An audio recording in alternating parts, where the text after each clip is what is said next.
उपस्थित झालात आपल्या मनापासून स्वागत। आणि या महिलांनी औक्षण केलेलं आहे, कृपया आपल्यास विनंती आहे की पलीकडच्या बाजून आपण मंचावरून खाली उतरायचं। पलीकडच्या मंचाला पलीकडच्या बाजून ज्या महिलांचा औक्षण झालेला आहे त्या महिला भगिनींना विनंती आहे आपण पलीकडच्या बाजूने मंचावरून खाली जायचं।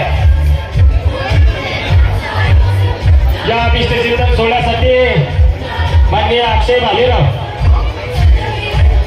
संगमनेर तालुका अध्यक्ष राष्ट्रवादी काँग्रेस, आणि माननीय मनीष माळवे, जिल्हा सरचिटणीस राष्ट्रवादी काँग्रेस अहमदनगर, आपणही या विश्वचिंतन सोहळ्यासाठी उपस्थित झालात। धन्यवाद।